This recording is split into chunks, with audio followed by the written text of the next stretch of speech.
Ma.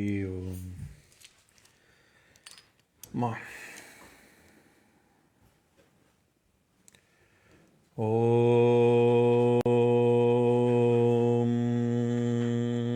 Mangalam Gurudevaya Devi Matrikya Mangalam Mangalam Bhakta Brindevya Sarva Lokaya Mangalam Om Stapakaya Dharmasya Sarva Dharma Sarupini Avatar Varishta Ramakrishna Yate Namaha Om Jananim Sharadam Devim Ramakrishnam Jagatkurum Parapadmete Yosritva Pranamami Muhurmu Sadashiva Samarambam Shankarachara Majamam Ashmarachara Prayantam Vande Gurum Paramparam Guru Brahma Guru Vishnu Guru Deva Maheshwara Guru Deva Param Brahman Tasmai Shri Guru Namaha Om Bhadrakali Namo Nityam Saraswati Namo Namaha Veda Vinanga Vedanta Vidyastana Evacha Sri Ganesha Sharada Gurubhyo Namaha Hari Om Jai Ma Jai Ma.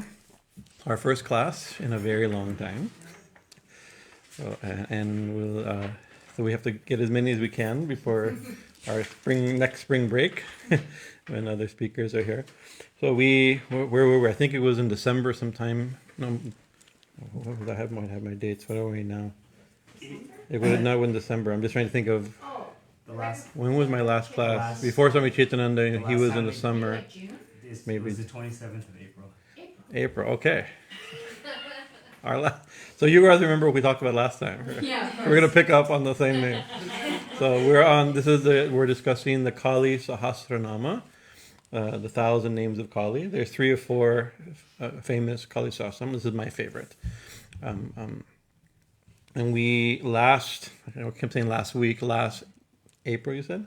Oh, actually, and then we continued on, it's May 4th. May 4th, May the 4th. So I can remember, on May 4th, we did the names of verse 38, which are there in the first little list. So we did those, but I included them when I printed this out because we always there's clusters of names. They often, who knows why they were put together, if there's an intention behind them, but the fact they come in a cluster, I think, is, in this particular sense, is significant. Katri Harti Pala. Actually, I didn't look at it more carefully. I haven't looked at it since May the 4th. Katri Hatri Palayitri Sharvari Tamasidaya Tamishra Tamisha Tamashi Stanu Stira Dira Tapasvini. And some of those names, like the reason I wanted to bring, there's this Stira and Dira, right, which are about being established and being fixed and being immovable and being supportive, right? Some of the names in the next cluster of names will have names like unsteady and movable, right? So and of course this is they're showing, and this whole cluster of names from months before then, a lot of the names are often like there's lots of these opposites or extremes or the dualities. And here also. So we're on verse 39. Let me find when I copied it from my notes to put on the piece of paper, I didn't put like copy, I put like I erased it from my notes. That's why I have to have my sheet. I have a little bit. I didn't write it until just now. Anyways, cāru-caritriṇī cañcalā lola-jihvā cāru-caritriṇī trapāvatī lajjā vilajjā hrīḥ rajovatī. What do we have?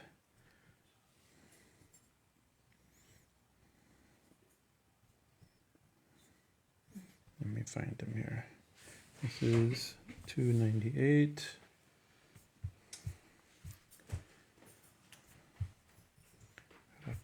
Sorry, I'm on the wrong page. Since there's 1,000, this one file it's one file since 10 years ago when we started these names, so I have to scroll down. So we're on verse 38. What name are we? This is 310. Okay, I can do 310. 310, so cārvaṅgī. Yeah, 310. I have way up here. Okay. That explains why I couldn't find my notes. 310. Okay, found them. Verse 39, got it. Cārvaṅgī. Cāru-caritriṇī. Right, so charu means agreeable, right? It means welcome, dear, and by extension, it becomes to mean like beautiful or elegant, right? And angi means limbs, right? She whose limbs are very beautiful, or whose. So it's another charangi means is like somebody with beautiful limbs or charming limbs is calling somebody beautiful. That means she's very beautiful. And this is significant because there's names that she who is horrible, right? She who has fangs, she who has bones sticking out, she who is emancipated, right? So one thing we can think, these horrible, from one perspective, horrible forms are actually charming. That's one way we can think of it, trying to overcome the inherent duality of it. Or it's like sometimes she has forms that are very beautiful and some forms that are very not so beautiful. Right, and in the Chandi, there's a line just like that. You have O Devi, you have forms that are extremely soft and beautiful, and you have forms that are horrible and ugly. Right, with both of them, please protect me. Right, we bow to all of them, and please protect me by both of them. So admitting that there's both of these forms, right, and that could, and of course, there's a couple ways we can think of that. Also, one is that Kālī has some forms that are very beautiful, and some forms that are not so beautiful. Right. Or two different types of people, two different types of mind can see the same form very differently. And I may have told this story years and many, many years ago when Nanduji was giving talks here on the Chandi. Actually, I don't know you're here. I always bring this up because you asked a question. Mm-hmm. He was reading the description of Kālī as, you remember this, right? It was 28 years ago, you remember. Right. After the big homas we did here, it was one of those talks, and describing when Kālī first appears in the Devi Mahatmyam, she does not appear, a description of her would not be cārvaṅgī would not have been the normal name, right? She's emaciated, she has fierce fangs, she's very, very scary looking, right? And you raise your hand and says, and you were in front of this ma, which is so beautiful, it says, well, we don't see her this way. I remember this question, it was very powerful, because describing it, but we don't see the Kālī this way. And I remember he said, well, because you're not a demon. Right? If you were a demon, she'd be death. Right? For a devotee, she's mother. For a child, she's mother. For a devotee, she's master, whatever the relationship is. But for a demon, she's death. And then there's a line, whenever I make this point a lot, I think of it a lot, and I bring up Sadhananda's point a lot. There's a verse that we use for worshiping Nārasingha, right? It describes that his fangs, his teeth, are death to its prey, right? Because it's like when the fangs go to the throat of a prey, it's death itself, right? But to a kitten, right, to its cub, it's like it surrenders to it. It's the most nourishing, the most. You surrender into the mouth of like that, right? The same teeth, right? One's prey and one is a child, right? So the things could be different. So that's when we can think of these horrible forms of scary forms and horrible forms, ugly forms, the conventional sense of mother, and a beautiful form could be the exact same mother, seeing the same like this, different perspectives of it. There's also a line in the Ramayana. In Tulsidas Ramayana, I think it was during the wedding of Ram. I haven't thought about this many, many years. During the wedding of Lord Ram and Sita, right? It describes during the wedding ceremony all the different guests who had assembled. They were seeing Ram, and each one was seeing a different Ram, right? The other princes that didn't win the contest, they were seeing him as competition, right? And evil enemies who were there, they were seeing him as though that he's our enemy, right? The Sita's wedding party, we're seeing him he's very handsome, right? Other people, so and the sages who came were seeing him as Brahman, right? The same. So what, according to who you are, what level you are, is what type of deity you'll see. So that's all. That's true. But it's also true that Ma has some forms that are very beautiful. I'm reminded of Swami in the Katamrita, when on the boat ride was Keshav Sen, when the Thakur is describing Adya Shakti, right? Then and Kālī and Brahman are non-different. Then Keshav asks a follow-up question, right? And he says, so how many ways is Kālī plain? Right, and then he describes, I think, 6 different forms. I'm forgetting, but one of it, he describes Raksha Kālī and Raksha Kālī, Shama Kālī, Maha Kālī, Smashan Kālī. At least 4. Maybe in my mind it was 6, but I think maybe 4. Right, and then he describes their different qualities.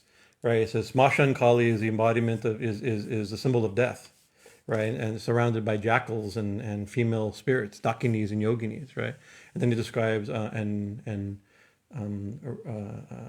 Kālī has to be worshipped during famines and epidemics.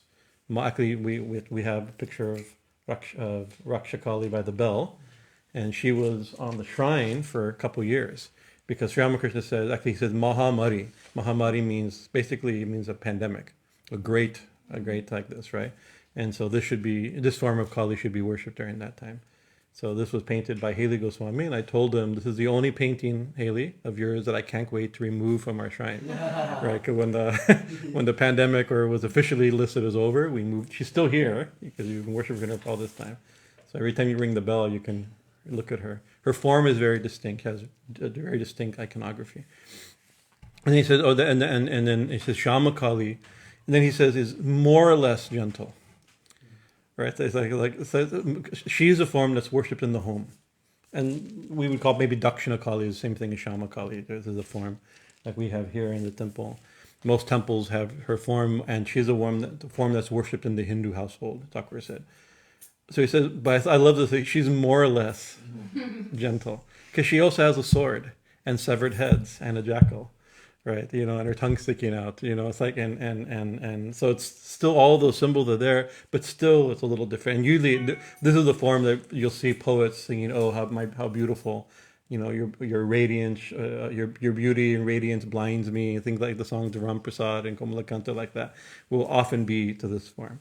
They don't sing those. They sing songs to other forms of the Devi, like Chamunda, but not your form is beautiful and the beauty blinds me. Those type of lines wouldn't be to that form of the Devi. So that's another. So there are forms of Kālī that are very beautiful, right? And one of our interpretation principles or hermeneutical principles that we when we go through these names, especially names that describe a quality of her, like the example I've used, I'll go into it again, is like she's blissful, or Kālī is angry, or Kālī is fierce, or Kālī is compassionate, right? So she is those things. She is the one who is those things. These qualities are her qualities. She has those qualities. If you think of her in the dualistic as an object, as a being that has qualities, right? But you can also think of those same principles ontologically. She is anger. She is beauty. Right, she is compassion. She has. When you think of it dualistically, you think of God separately, then God's the reservoir of all these qualities, right? But she is those qualities itself. So when you have compassion, that is Devi's compassion. When you're angry, it's Devi's anger. Don't take yourself too seriously. It's okay if I'm angry with Devi. Devi's angry with you or something like that. It's a little. Be careful when you make these type of things, right? So similarly, so cāru-caritriṇī could also. I must say cāru-caritriṇī. I'm going switching names. Cāru-caritriṇī. What is it? Cāru-caritriṇī. Sorry. I was prepared to give this class on May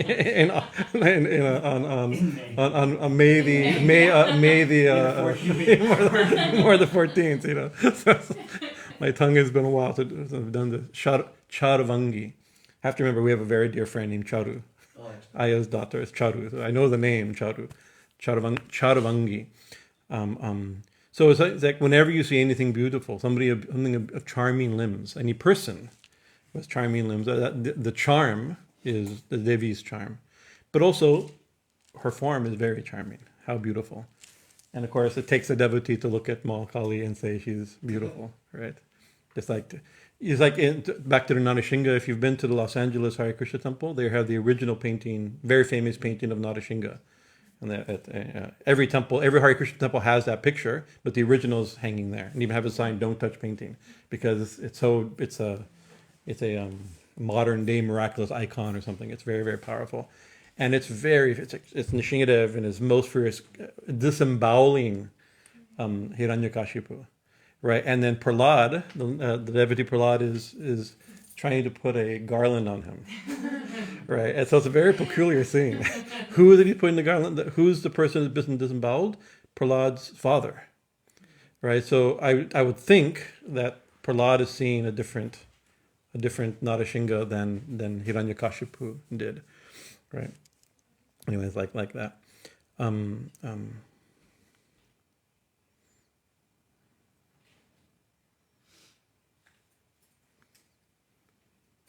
Ma Kālī has beautiful. The simple thing is Ma Kālī. A simple definition, statement. Ma Kālī has beautiful and desirable limbs, right? But contrast that again with descriptions of being ugly, horrible, etc. I forget that. So the next name, cañcalā. Cañcalā means she who is restless, right? So contrast that to the previous verse, sthira and dhira, right? These type of names. Established, fixed. Here she's restless, right? So cañcalā also means like it has so many.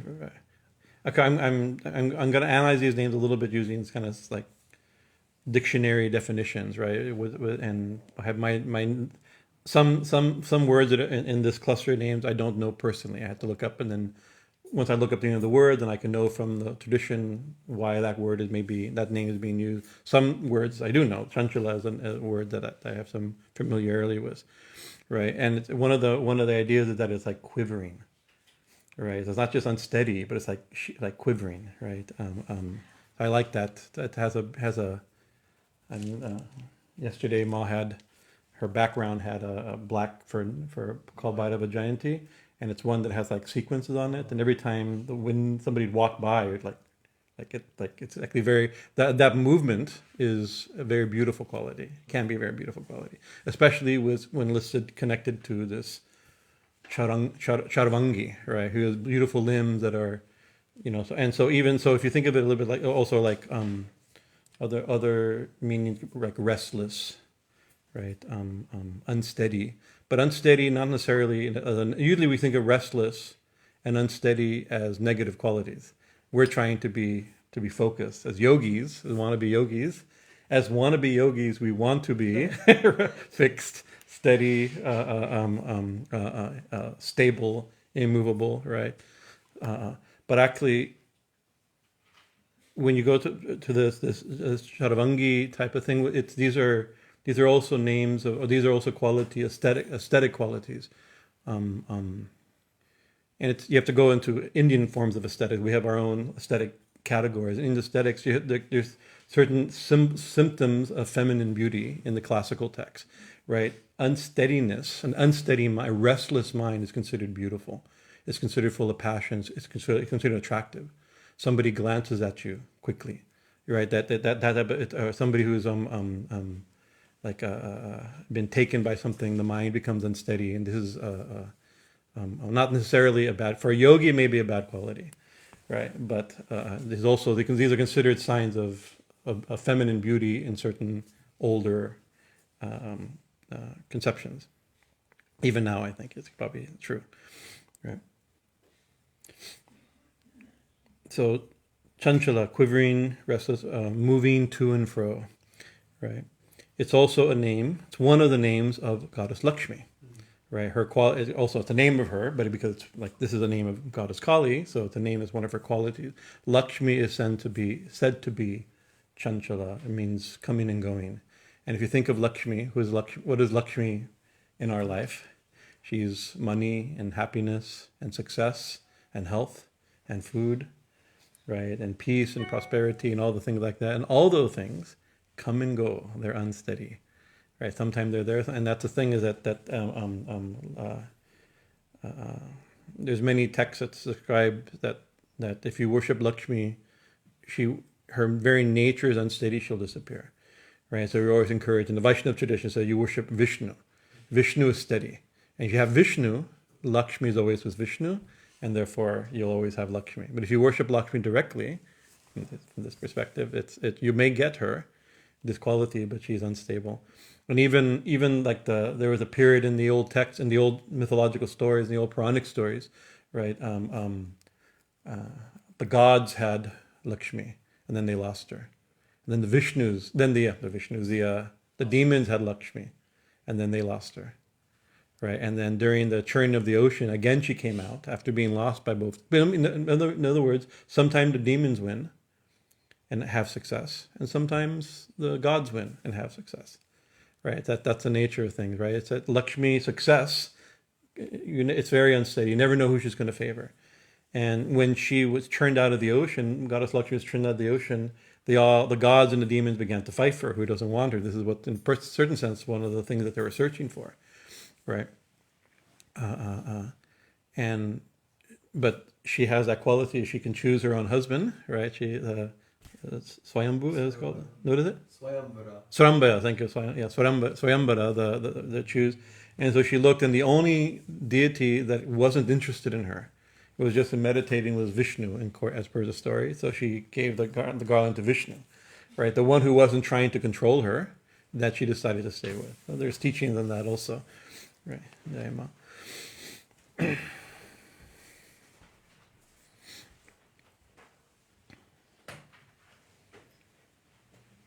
So she comes. So like Lakshmi, she these qualities come and go. So there's in the light of this particular cluster of names in the previous two verses also, right? I think there is some other qualities that this name, flavors of the name we can contemplate, right? Well, so for starters, just like beauty or anger are both her qualities, and she is the thing itself. Also, when we have an unsteady mind, it's also her unsteadiness. When we're being unsteady, it's also her. Also, that's part of that way of interpretation. But there's another quality of cañcalā, is like more than steady, like unsteady in relationships, that's like inconsiderate, right? Or like libertine, inconsiderate, unfaithful, right? This is also cañcalā, right? So in personal relationship could be inconsiderate to each other, and romantic relationship could be unfaithful to each other, or even in like that. So their story, of course, she is very. The stories of Kālī, nobody can hold her, nobody can control her, right? And so there's many examples, lots of leelas describing like that. When somebody thinks they got her, even Shiva thinks he's got her under control, right? And she behaves as in the stories as a good wife until she doesn't, and then she does what she wants, right? Shiva is said to be very faithful to her in every way, right? But Devi ultimately is independent even of Shiva in many of these stories. So there could be some flavors of that also. So we compare the cañcalā with the previous names of in the previous verse. Is it Stanu or Stanu, Sthira, and Dhira, right? So the very next name. So opposite of Stanu, Sthira, and Dhira is cañcalā.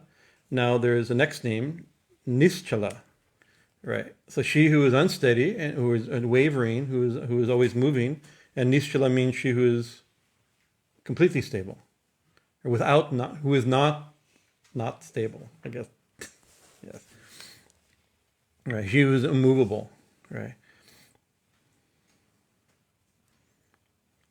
So we said that the Devi Kālī is movable, is unsteady, and now saying that she's steady, right? So if we think a little bit, of course, there's forms of Kālī that are very steady, right? Like Prakriti is steady, right? Adhara Shakti is steady. There's forms of Devi that are unsteady, like Lakshmi. These are unsteady. You can think of that way of thinking, right? But also we could think a little bit ontologically, also a little philosophically, right? The Devi has dynamic and moving and unmoving aspects, dynamic and static aspects, right? And so even back to that statement, Sri Ramakrishna, the Kālī and Shakti, Kālī and Brahman are not different. Kālī and Shakti are not different. So we can think of some, and so so that could be one of her qualities is the ground of being unmoving, beyond or below, or in all name and form. And then she also has the quality of Shakti, which is doing everything and manifesting as Nama, Rupa, and Om, and everything. That possibly could. It's the Kālī Brahman Abhed statement of Sri Ramakrishna jumped out at me when I was thinking of these. So you could think there's dynamic versus static, right? And then there's also like she's dynamic and static, right? And then I think this Kālī Brahman Abhed could be interpreted also as that actually from our perspective, we can think of her as static or as dynamic. Sri Ramakrishna said, when I think of God, when I think of Brahma, think of Ma not doing anything, not becoming a world, then when I think of only that, actually, if we correct, Swami Bhajanananda has corrected this. When one thinks of only that, he's not just saying this is his unique idea. When people, us, think of only that, then we call that Brahman, right? And when we think of that, of the reality doing everything, right, creating, sustaining, destroying, and being everything, when we think of that, we call that Shakti, we call that Kālī, right? So, but he says, but they're the same. Actually, they're the same. They're the same thing, and they're the same person. He uses both in the same conversation. He uses both these lines. They're the same thing, and they're the same person. So it's and then he gives what's the examples he gives? The milk and its whiteness, water and its whiteness, fire and its power to burn, a snake and its wiggling motion, right? You can think of fire independent of burning power, and you can think of the concept of burning power as a fire. But really, Chakra says you can't. If you try to think of one, automatically the other comes to your mind. You can't help it, right? Because they're the same thing, right? So the one who is Nischala is the one who is also cañcalā, right? She's the one that's steady and unmoving, the one that's moving. Steady, moving, and unmoving are categories that we think of, not her qualities. She's both of them. This could be the Brahman Shakti polarity or seeming polarity. cāru-caritriṇī cañcalā lola-jihvā. Lola-jihvā. This is a great name.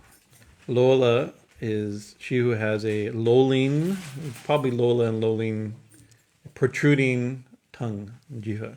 So, and of course, when you think of Ma Kālī, the thing of all the different goddesses, different gods and goddesses have an iconographic marker, something that stands out, right? With Kālī, you usually, one of the things you'll always say is her distinctive feature of her tongue sticking out. Because we say, our form of Kālī has holding a sword and a severed head. There are many goddesses that hold swords, and there's many gods and goddesses that hold severed heads, right? There's not many that stick their tongue out. There are the few, but even there can be related historically to the iconography of Kālī. So the sticking out her tongue, I think, is like a distinctive iconographic feature, right? And it's also, for some, a startling iconographic feature. It's funny, people point out the kind of shocking or startling confrontation with a goddess sticking her tongue out like this. And I think we're just so used to iconography of Kālī that it doesn't stand out to me. That, the tongue sticking out doesn't stand out to me anymore. Right. So why does your tongue sticking out? We've in a previous, you remember 9 years ago at the Duni, we last time we talked on one of the other names that she who has a long tongue, right? We talked a little bit about this, but we can revisit the symbolism of the tongue. So there's the iconography is mentioned in the scripture. It's mentioned in the Dhyan slokas and the tantra collections. So it describes she who has her this lola-jihvā is a very common. Even that wording is very common in so many verses, so many slokas for contemplation. There's not many stories of why she has her tongue sticking out, right? There's in the Chandi, we'll mention that in the Devi Mahatmyam. Describes her, and we'll go to that. But if you go back very far back, it's like we mentioned this in our class. I think on yesterday we had class. When did we have class? Thursday, 2 days ago. When we had our seminary class. The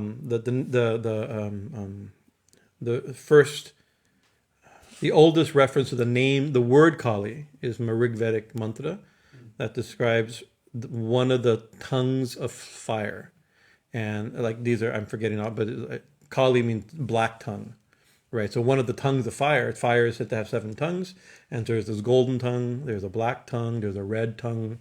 Things like that. There's a white tongue. So the black is described as Kālī. So maybe that's a reference to a connection with the word Kālī and a tongue, and the black color. Of course, now we're just looking where the word is and assuming that a highly developed mythology of Kālī and her tongue sticking out goes back that far. I don't know. Right? It's pointed out that that's the first reference to the word Kālī in a Vedic text. Whether it refers to the goddess.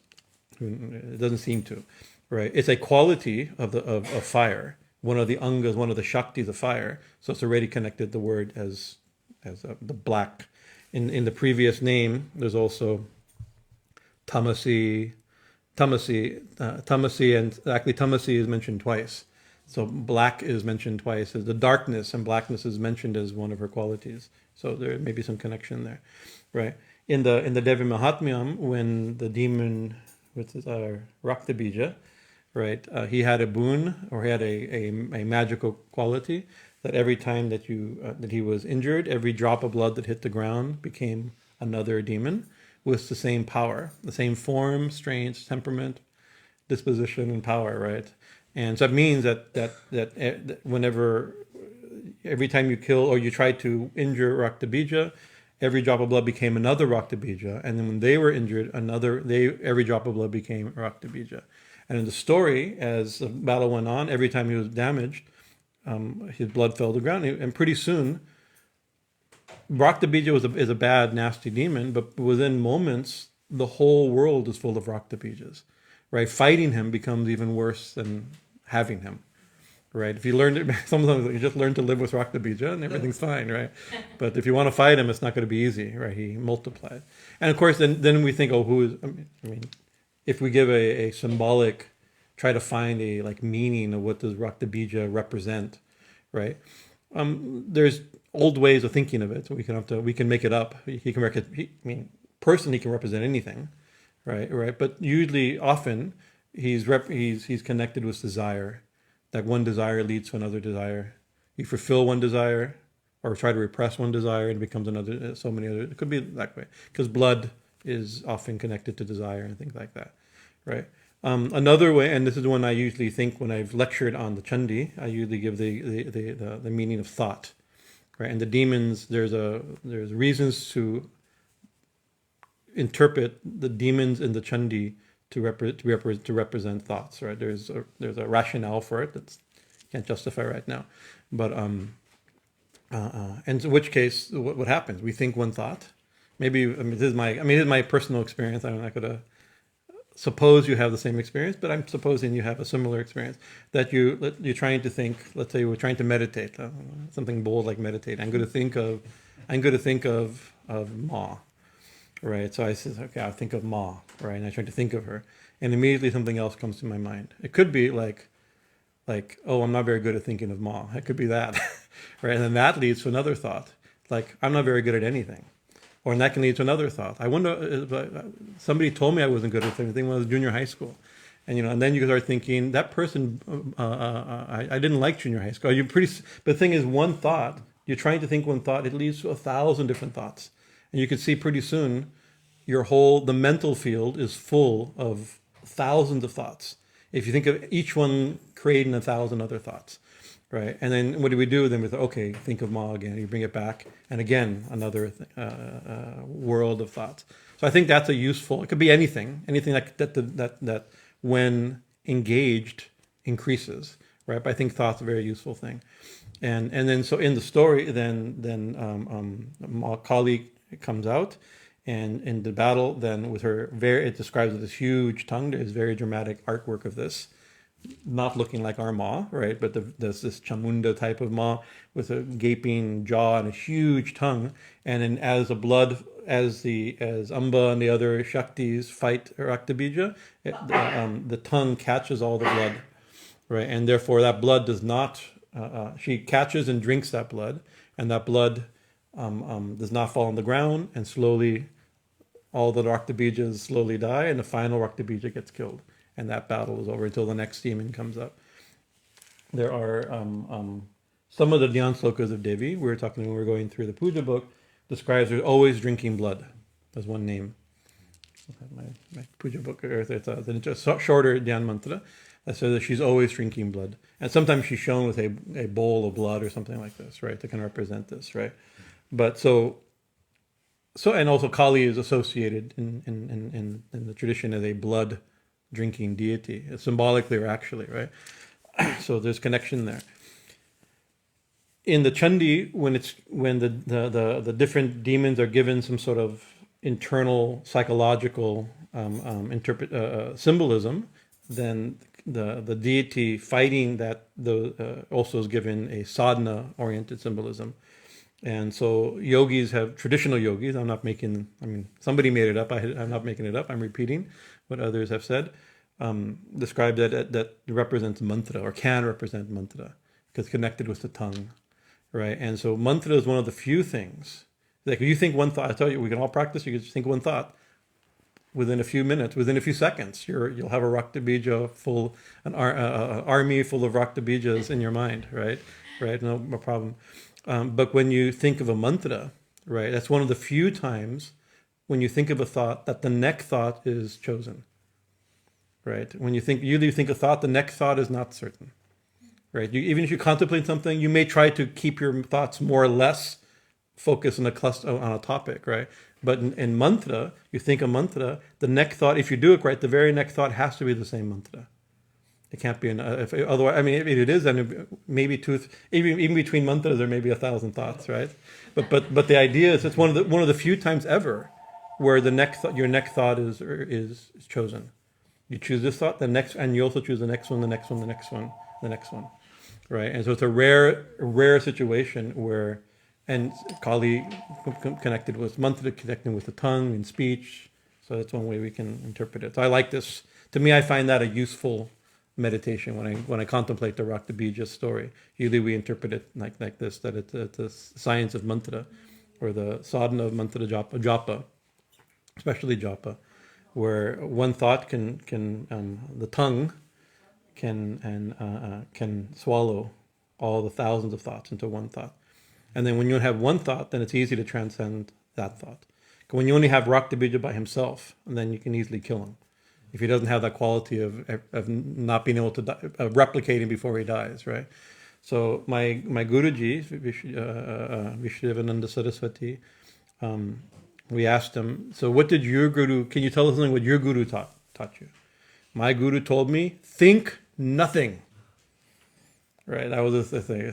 And so I tried, and it became, so that was his main sadhana, to think nothing. Right, I said, Guruji, that's hard. Then think one thing. He said that's a step down, but that's the next teaching. If you can't think nothing, then think one thing. So that's the sign. You think but if you think a million things, if think nothing is the goal, think a million things the exact opposite of that goal. Think one thing is pretty close to nothing and really far from a million things. Where that's the way you get. So it's easy. If the goal is to transcend thought itself and words itself, having one word, especially a word, a mantra that we believe and has that is the one that's beyond words. So that's in the Chandi we have, in the Devamahatma we have that possible meaning of the tongue. Then we have, of course, in Bengal we have in the famous story of Krishnananda, where he wanted. So the story goes that he wanted to find a form of Kālī, which was his deity, that could be worshipped in the home by the general masses. Because Kālī is in Bengal and most places was either worshipped. She's a tribal deity worshipped in a certain way, or she is a deity of tantric kaulas, right? Which required esoteric initiation, very rare thing, right? Not a popular deity in popular devotion, right? So the story goes, and so he said he prayed to her, and then he had a dream that in the morning, the first person you see that could be the form should be worshipped, right? And so in the morning, he said he saw a tribal woman, Shantal woman, girl, in a certain 1 foot forward, and she was sticking cow dung on the side of a building. You ever seen that? Anybody here ever stuck cow dung on the side of a building? And you haven't lived. You've lived. I'm quoting this not my dramatically. I had a friend, Chaitanya Bhagava, who painted a lot of these deities, Jagannath, years ago. But he would get cow dung and he'd pass on the side of the Hare Krishna building for like that. And he looked at me with a handful of cow dung, wet cow dung. If you haven't, you haven't lived. So he let me do it so I can say that I lived a little bit. So I can say it to others now. And then so the story goes when he saw her and she saw him, that out of embarrassment she stuck her tongue out, and that's a common, the common Indian thing also. People, or they stick their tongue out to show bashfulness or embarrassment or something like this, right?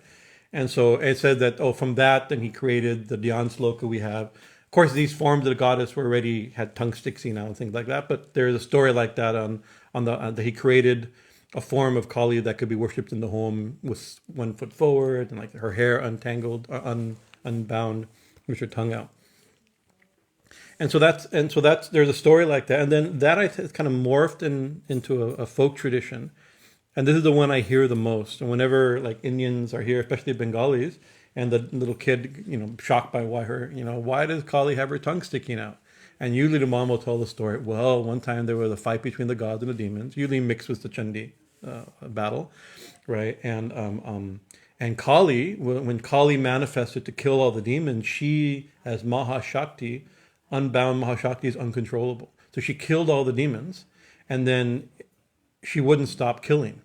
It's like unbound Shakti, right? And so she was killing demons that are already killed, chopping up already killed demons. And in this state, she's going to destroy the world. She's going to kill the gods next and kill the world, destroy the world next. We need to stop her, right? And so the story goes that Shiva, they came to the rescue, and he lay down amongst the carnage of the corpses. And then when she's stomping on the corpses, and she stepped on Shiva, and in recognizing that she had stepped on her husband, right? Then she looking down, seeing her husband, and being the demure, faithful and a wife, right? Oh my God, I touched my husband with my feet, which would be considered a disrespectful thing in Asian cultures, right? And therefore stuck out her tongue in embarrassment and shame. So that's a story that people tell, right? And Swami Bhajanananda was doing a lot of research on this story. We really can't find a really good source. There's hints at it in certain texts, right? And even the Krishnananda story may be a little bit mixed into this, right? But the core leelas, where the story of Kālī and the iconography of Kālī, where a leela of Kālī fixed with her tongue iconography, there's nothing quite like that, right?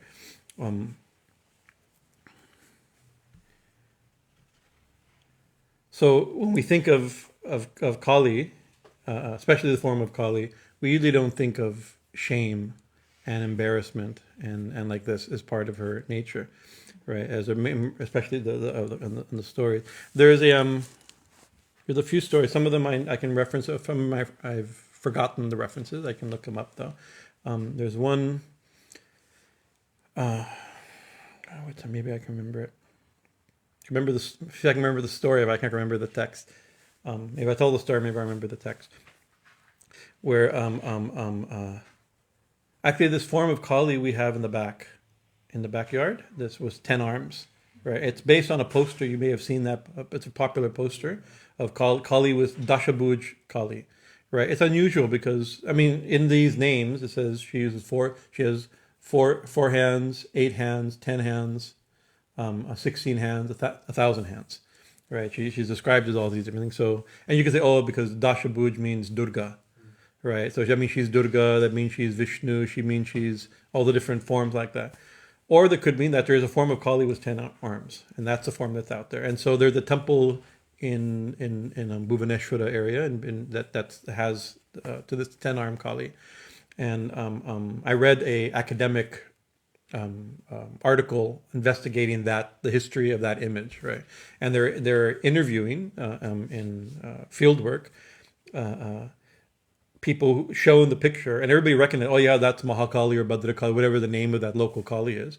And he says, so why is her tongue sticking out, right? And most people interviewed gave out of shyness, she's embarrassed, she stepped on her husband, right? But a few old pujaris, right? Not even the young pujaris, the old, this is the oral tradition coming down, right? Gave a different story. He says, when Ma appeared this way, right, and Shiva, and there's a story where she appeared naked, part of her iconography, she's naked, right? And then Shiva tried to stop her from appearing naked like this, right? You know, out of embarrassment. Shiva was the one that's embarrassed, and she just grabs Shiva and just like grabs him and throws him to the ground and stomps on him, right? You know, so the standing on Shiva is not of embarrassment; it's humbling Shiva. It's to embarrass Shiva, not herself. I like that. So it's an interesting. These are interesting story, and and her tongue sticking out in that image also, right? So the tongue there is not of embarrassment, right? And another version of the story that says it may be often connected to that version of the story. It says that Shiva had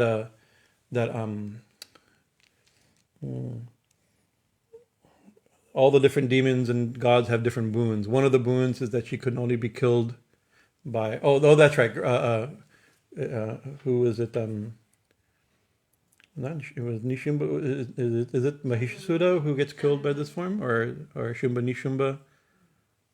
Forget if it was Nishuma. Maybe Nishuma. They had a boon that yes, I remember. So Shumba had a boon during this tapasya. There's some of these stories are a little bit told in the Devi Bhagavatam also, but not exactly this form, where he got a boon that he can only be killed not only by a woman, by a naked woman, right? Thinking there's no chance that a naked woman's going to appear, and especially in that older culture like this, right? And culture. And Shiva gave the boon. Shiva or Brahma, the gods gave the boon. So Kālī, in order to kill this demon, she had to take this form. And she was furious that her own husband, the 3 gods, Brahma, Vishnu, and Shiva, they granted such boon that would cause this problem that her own wife, their Shakti, would be in public. And so her stomping on Shiva and sticking her tongue out, right, is out of fury, not at the demon, but at Shiva, Brahma, and Vishnu. So interesting, but it shows that the stories take on so many forms, right? In the Devi Mahabhagavat Purana, a Shakta text, right, likely from in Bengal, likely produced in Bengal, and likely the source of a lot of the imagery we get in Ramprasad songs and things like that. There's an interesting version where Kālī does not step on Shiva by accident, and Kālī does not stick out her tongue in shame or anger, right? When Shiva recognizes who Kālī is, right, he lays down in front of her and takes her hands and takes her feet and puts them on his chest, right, and looks up at her lovingly, which is actually more like the image that we have. This is more likely a source of the modern iconography of Kālī, right? So it's Shiva is holding her feet on his heart, right? He's lying underneath her in prostration, right? And there's a song by Ramprasad that says or Kamalakanta, one of that says Thakur sang it, that that Kālī, you stand on top of Shiva, while you stand on top of with your tongue out, holding like this. Well, Shiva with his 5 faces chants your name. Right, that's right out of this text. That's a direct line of this text. Because what he does with those 5 faces, holding her feet on his, he gets humble. He realizes who he is in compared to her. This is a heavily shocked text. Devi Supreme in this text, right? So he realizing this, he lays down, holds Ma's feet on his heart, and with his 5 chants the Kālī Sahasranāma, but a different Kālī Sahasranāma, not this one. Right, but that's one of the sources of one of the Kālī Sahasranāmas of the ancient world, right? Shiva himself is the author of the 1,000 names of Kālī, right? So in which case the tongue is described there as an ornament. It's one of the things that makes her beautiful. It's not things that show that she's shy, something like this, right?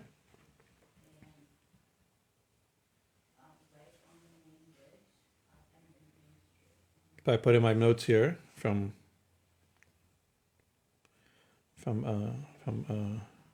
May, is it a symbol of power or a symbol of shame? Right, so themes, right?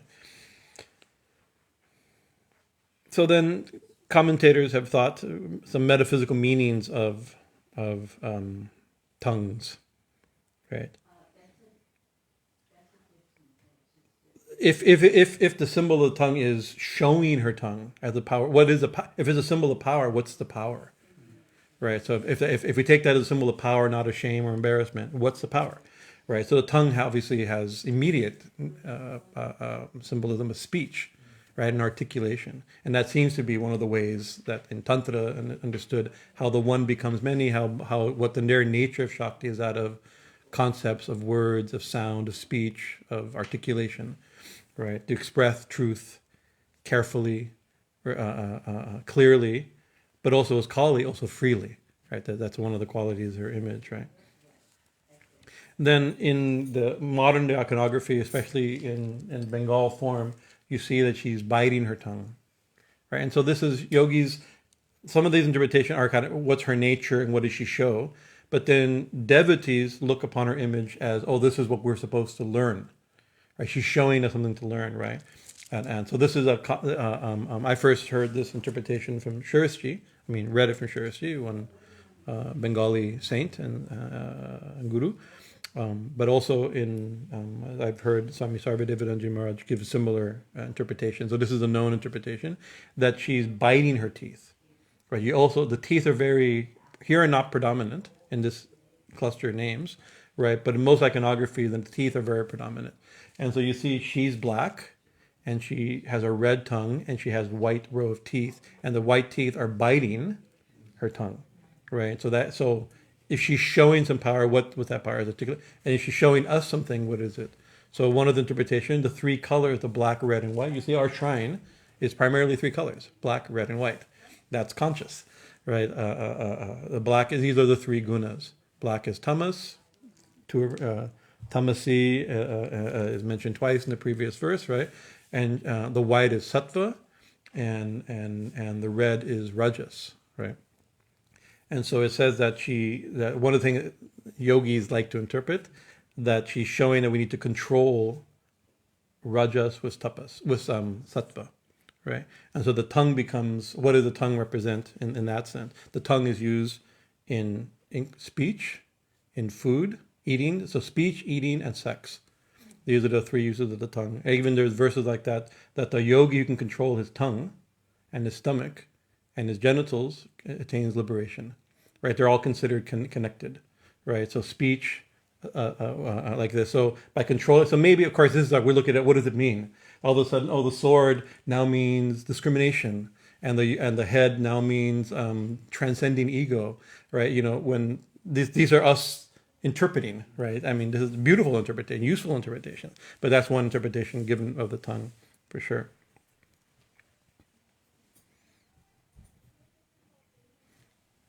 Okay. Where are we here?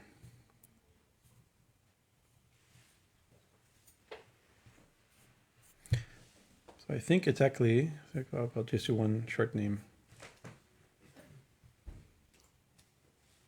Charu. What's the next name? Lajjā. No. Yeah, you had it. Where is it? Lola. No. I'm skipped ahead. Nischala. Lola-jihvā. Okay, and then charu. Lola. Oh yeah. Cāru-caritriṇī. So charu again, just like cāruṅgī, right? Beautiful limbs. This is beautiful what? Charitra. Charitra means story or history, right? So it means she who has elegant or beautiful, he whose story, her lila or like that is, or whose history is beautiful or elegant. By extension, it also means like her behavior, right? Behavior or her demeanor, right? So she is beautiful, and she who is elegant. Her story, her behavior, is beautiful. We won't get to it next week. We can. Next week is Amavasya. Oh yes. Next week is Amavasya. The following week we can continue, because then there'll be names very interesting. Because then it's like other names that she is bashful. She is embarrassed, right? And she's also not bashful and not embarrassed, right? There's lajjā and vilajjā, right? So these everything we're saying like that like with the tongue, the fact that in the same verse about the tongue are given that she who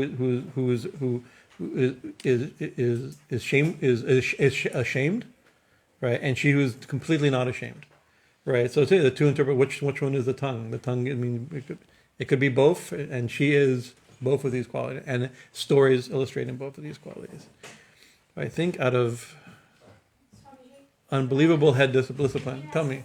Yes. Are there any texts or any? I always thought of it as kesharini.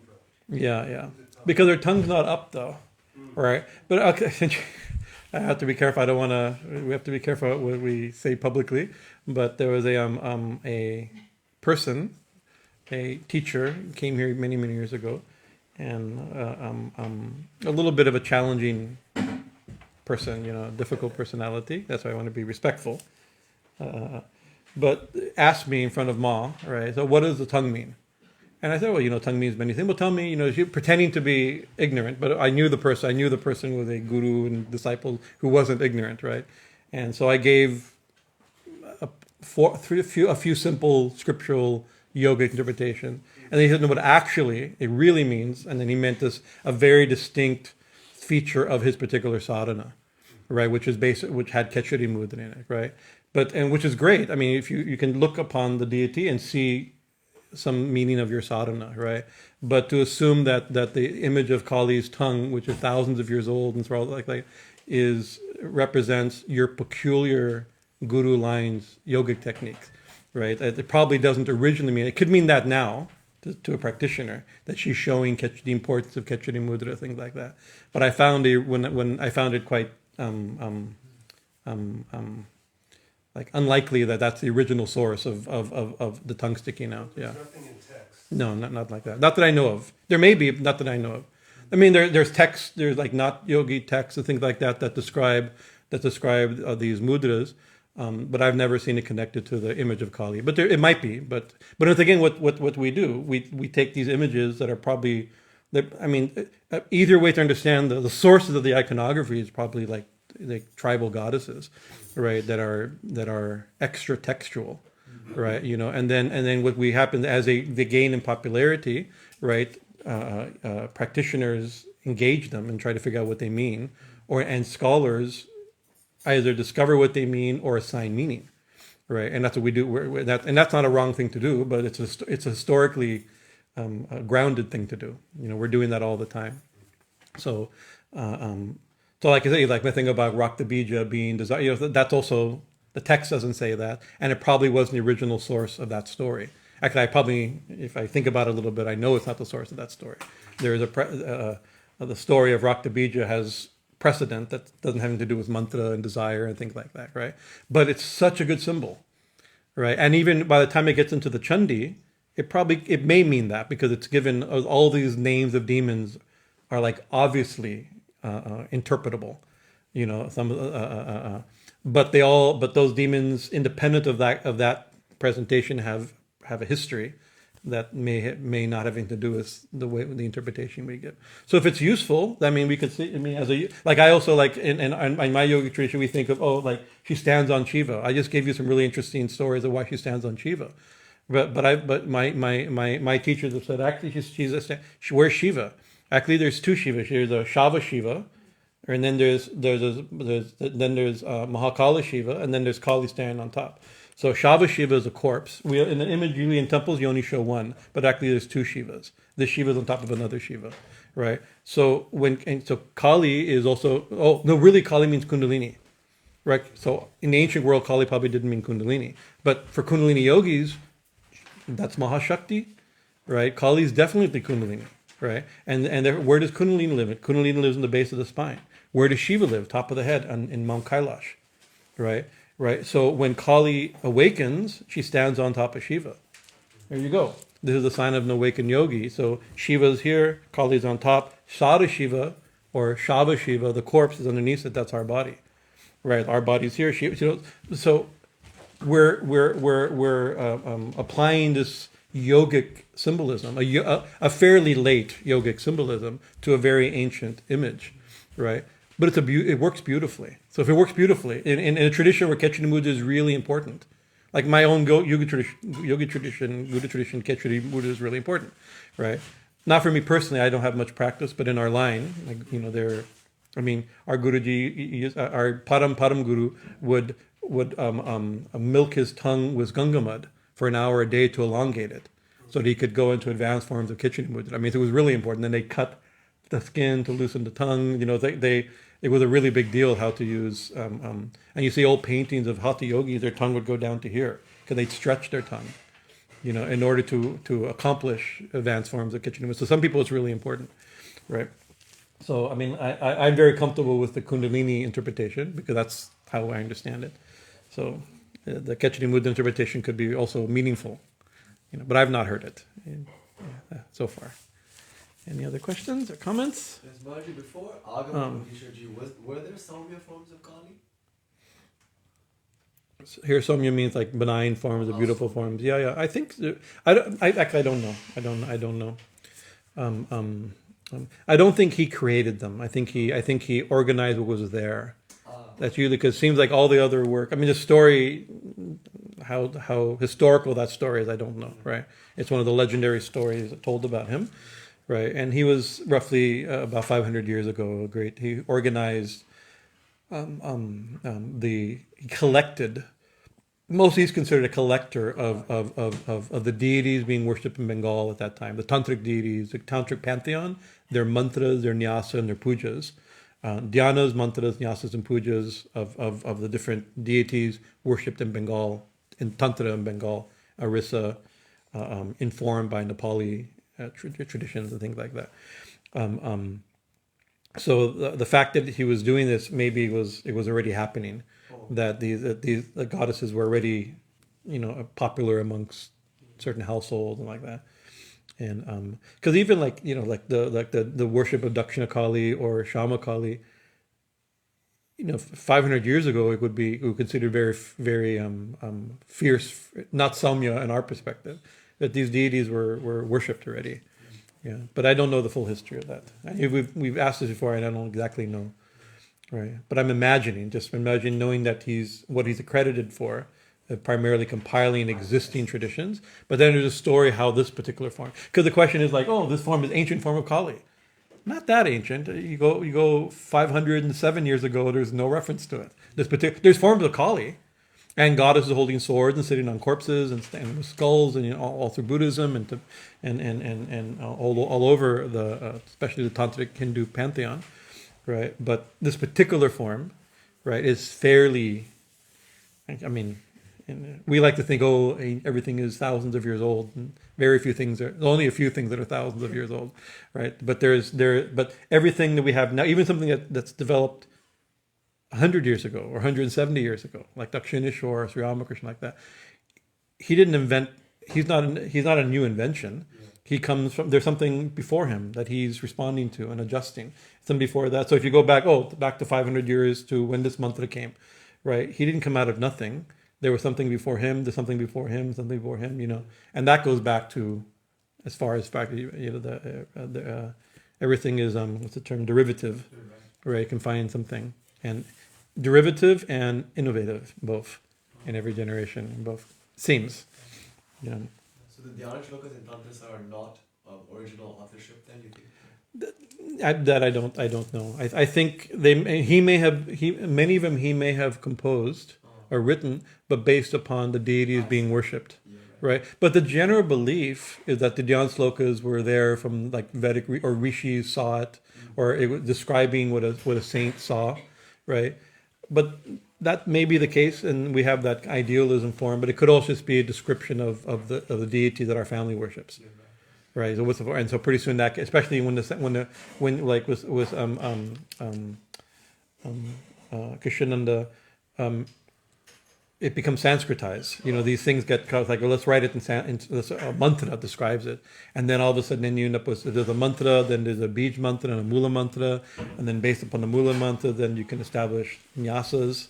So maybe these things are already practiced, and then he simply collected them, or maybe he took existing deities and created the liturgy around them. I don't know. More things have been written about him as of recent. I'm not super familiar with the latest. Yeah. All right, Jayama. We'll do Arati. Jayama. So next Saturday is Amavasya, and so if you like to come to the Amavasya, it's please on our website. Click on the RSVP so we know for food and parking and everything. Saturdays can be a little bit crowded, so the more we know, less surprise is good for us.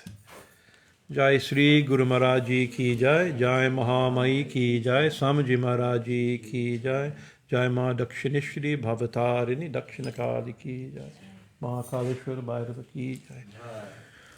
Hari Om Tat Sat. Okay.